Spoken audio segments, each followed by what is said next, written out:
The Lighthouse is honestly a masterpiece. It's certainly not for everyone, but if you like movies that are more abstract in nature, that have a more metaphorical than literal approach to storytelling, then you are definitely going to get something out of this. And that's why this movie plays so well to wild and speculative theories.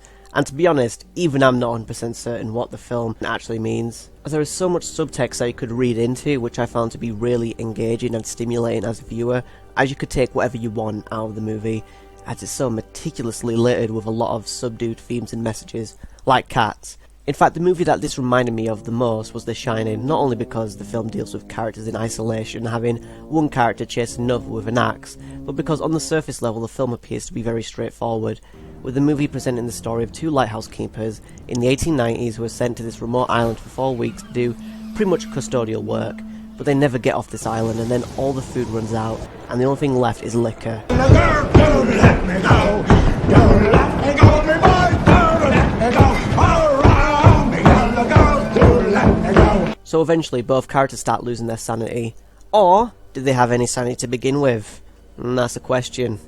There's a lot of ambiguity in terms of that kind of factor. And there's this constant sound of the foghorn which drives this nervous dread that the characters feel, which is very similar to films like The Shining and Eraserhead, where there's this drawn-in soundtrack which never allows you to breathe as the atmosphere is so tense. That's where a lot of the psychological elements come in, as we're unsure of what's actually happening, what's real and not real. We feel like we're in the mind of Robert Pattinson's character with how chaotic the movie feels, since the passage of time is never made clear. Weeks could have passed by, or just days. 5 weeks, 2 days. Where are we? Help me to recollect. And that's what I love about the film, because it's made in a way that it's meant to be viewed multiple times, as you can have multiple interpretations, because you won't understand everything on the first viewing. And the movie could be anything, honestly. Maybe it's a story of, maybe it's a story about Thomas coming to terms with his tentacle fetish. Or maybe the tentacles aren't real, but instead of vision, because through the presentation it's hard to pinpoint exactly when our main characters snap. Or you could argue they snap even before all the drinking, as we start seeing all these sequences involving mermaids which appear to be happening all in Ephraim Winslow's head. Therefore the whole film may be told from the perspective of an unreliable narrator, and there's definitely some evidence to suggest this when Willem Dafoe's character Thomas Wake accuses him of smashing the boat with an axe and then chasing after him, despite the fact that we saw Thomas actually smash the boat with an axe and run after him. However, this could also be a case where Wake is actually trying to drive Winslow mad on purpose, as we learn that the last wiki that served under him began to have an obsession over the light, which Wake tends to, and that is what drew him to insanity, eventually leading him to his death. And now it's ambiguous if Thomas actually murdered him, it's never explicitly stated, but there is a sequence where Winslow discovers the decapitated head of the last wiki with only one eye and a net. So now you can have two different interpretations about this scene. You could either take it as literal in where Winslow actually does find the decapitated head, which is evidence of Wake being a murderer, or you could say that this sequence is just another vision that Winslow has, and it's all in his mind. Therefore there is no evidence of Wake actually being responsible for the death of his last wiki. Honestly, any interpretation here is valid, since there is evidence to suggest both, because if we're going to get with the interpretation that Wake is killing all of his assistants, then we have to ask why. Well, towards the end of the film, Winslow discovers Thomas's notebook, which is littered with notes of Winslow's apparent misbehaviour, but since we've been following the film from Winslow's perspective, we believe that these notes are all lies, since we see all the tasks that Winslow's been given to perform with him being put in his place by Wake, who makes them work like a bitch. What do you call that? Sir? And I say you swab it again, and you swab it proper like this time, and you'll be swabbing it 10 times more after that. And then carpenter the whole light station back together from scrap, and then do it all over again. You'll do it! And by God and by golly, you'll do it, smiling lad, 'cause you like it. You like it 'cause I says you will. Turns out this man could be a fucking lunatic murderer, okay? He watches his every move and documents it all. Wake is on Ephraim Winslow's ass 24/7. Now, if you've ever had to work with your dad in a gas station, then you know the psychological games that Wake is playing, alright? Because whenever Winslow completes a task, he's told to do it again, or he's told he did it wrong. And then Thomas just lies in his notebook about Winslow's work ethic. And as a result, Winslow will get fired by the company without severance pay, which might lead to Wake getting more money, so that might be his motivation for doing that.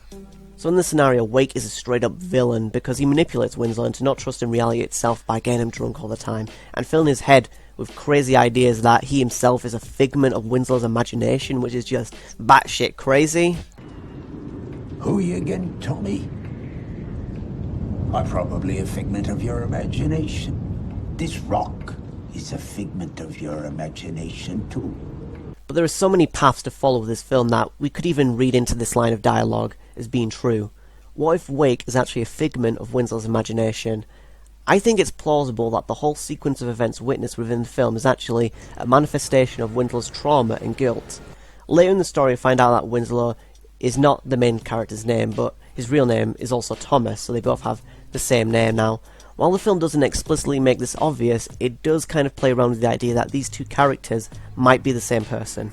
Hell, even the island itself might not even exist, but it's actually one of the ways that Thomas is punishing himself, as the island may represent a self-imposed exile, like a purgatory state, because we can clearly see that Thomas is trying to escape from some kind of guilt, and throughout the film there are some visual clues as to what the incident that may have caused Thomas to run away is. And eventually, Thomas spills his beans about an accident where a man named Ephraim Winslow died, and Thomas just watched.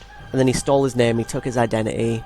We get these sequences which we don't know are flashbacks yet. We kind of have to, piece that in our minds and figure it out as we go along. And these flashbacks are just simply very quick shots of Thomas just walking up behind someone, who's probably Winslow, is very heavily implied. And that seems to suggest that the accident was more of a deliberate murder. And Dafoe's character actually accuses Thomas of being a murderer. Will you kill me? Will you? Will you kill me like you done that goal? I did! Liar! You murdering dog! 'Twas ye what changed the wind on us. 'Twas ye what damned us, dog. 'Twas ye! Will you do what you wished you'd done to old Winslow? Will you best me then? For Winslow were right. Thomas, you're a dog! A filthy dog! A dog! And if we're going to read into this argument as an internal struggle, then Dafoe is the representation of Thomas's psyche, which torments him with this guilt. And throughout the film, when Dafoe's giving Thomas all these tasks, that's another way he's kind of tormenting himself, he's kind of punishing himself for the murder that he did. And further evidence of Thomas actually being a murderer, despite not fully admitting to it, is in this line of dialogue. All I could think when he was done was, I could use me a smoke. And after Thomas kills Wake with an axe, he immediately lights a cigarette and smokes it. So it's a very kind of cool, great detail there. In fact, there are a lot of great details like that in the film. For example, the seagull that Winslow kills only has one eye, right? Because it's missing its left. And Thomas states that inside the seagulls are the souls of dead sailors. Then Winslow discovers the decapitated head of the last wiki that served under Thomas, who is also missing his left eye. At the end of the movie, Thomas then goes up to the light, and his reaction expresses various emotions from pleasure to immense pain, and you could take this as Thomas finally coming to terms with his actions. There's a line earlier on from Willem Dafoe's character where he says, "Within the light there is salvation." And if we're interpreting this film as a story about internal conflict, then the light is possibly absolution for all sins that Thomas has committed, because immediately when he touches the light, he just dies afterwards.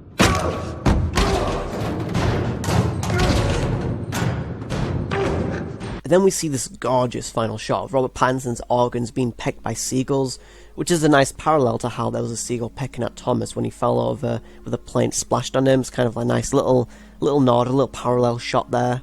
And I've already mentioned how inside the seagulls is possibly the souls of dead sailors, and Thomas's eventual fate is kind of foreshadowed in Dafoe's monologue when he curses Pattinson and says, "Send the souls of dead sailors to peck and claw and feed upon, only to be lapped up and swallowed by the infinite waters of the dread Emperor himself. Forgotten to any man, to any time, forgotten to any god or devil, forgotten even to the sea. For any stuff or part of Winslow, even any scantling of your soul, is Winslow no more, but is now itself the sea." The imagery present in the scene is also very reminiscent of Greek mythology with the story of Prometheus, and you can also read into this film as a retelling of that story, with Robert Pattinson's character embodying Prometheus and Dafoe representing Prometheus. Now, in Greek mythology, Prometheus stole fire from the gods to give it to humanity, and his punishment for this was to be eaten alive, but from an eagle instead of a seagull, obviously. And this torture would last an eternity since Prometheus was immortal. And we can see that Robert Pattinson isn't really dead, because he's still moving, his body's still kind of moving, so he's also seems to be eternally tormented here. And the role of Prometheus is he was able to tell prophecies as an ocean god, and we already know that this monologue foreshadows the fate of Pattinson's character, but since Prometheus was an ocean god, that Sir Poseidon, he could also change the tides of sea to cause a storm. So you could also make the point that Dafoe actually intentionally stranded both of them onto this island. It's definitely a valid interpretation. However, I think Robert Eggers mainly employed this Greek mythology imagery to mainly comment on power dynamics and our own perception of power through a more male perspective of toxic masculinity, and this is conveyed more clearly through the visuals and the composition of the shots and the cinematography. Because there's this one scene where both Wake and Winslow are sitting at a table having dinner, and Wake talks about the seagulls, of course, having all the souls of dead sailors. I seen you sparring with a gull. Best leave him be. Bad luck to kill a seabird. And that causes Winslow to make a remark which makes fun of the superstition, More tall tales. and that leads to Dafoe bitch-slapping Pattinson. And we can see that Wake is exhibiting more power through this violent action, but Winslow takes his dominant stance in this posture, which creates this crooked shadow to form behind him, as the lamp on the table is positioned in a certain way to make this kind of shadow. And when Dafoe looks up, he's actually reacting to the shadow looming above him, causing him to submit. But throughout the film, Thomas is the one who's mainly in charge. I'm talking about Willem Dafoe's character, Tom, for the majority of the film, as he barks orders at Winslow, and even farts to mark his own territory to aggravate and push Winslow into insanity.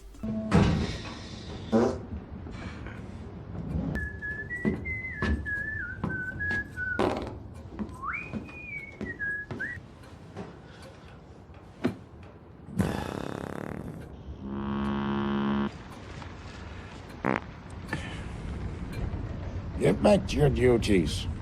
With this power dynamic, there is also a lot of homoerotic undertones, as the film is essentially about two men who are left alone, going crazy together. And we see that when they get drunk together, they start fighting and dancing, and they almost kiss at one point. And the sexual tension is more present within Pattinson's character as we see him furiously masturbating to a statue of a mermaid, and then he later encounters a mermaid, which entices him when he immediately grabs for the titties. And the mermaid even has a vagina. To me, I think it's pretty clear that the mermaid serves a very similar role to the lady in the radiator in Eraserhead, as the mermaid is more of a metaphorical character who personifies Winslow's sexual desires, as he's addicted to masturbating to the statue, that he envisions having sex with this mermaid. And that makes sense since there isn't any women within miles, right? And the only company he has is an elderly lighthouse keeper.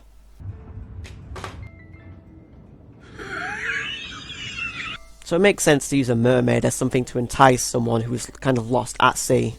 But a lot of homoerotic energy develops from this because even when he is beating up Wake, for a second he sees the mermaid while he's on top of Thomas, which shows the extent of this sexual frustration that Winslow has. And finally, the lighthouse is also a very phallic symbol as well, because Rob Pattinson even said in an interview that the script stated the lighthouse looked like an erect penis, and that's definitely obvious in a shot where the camera is completely sideways when showing the lighthouse. But then it goes upwards like a boner. But if you think this movie is some pretentious bullshit, that's fair enough as well. This is where I tell you that if you enjoyed the video, make sure you leave a like and share.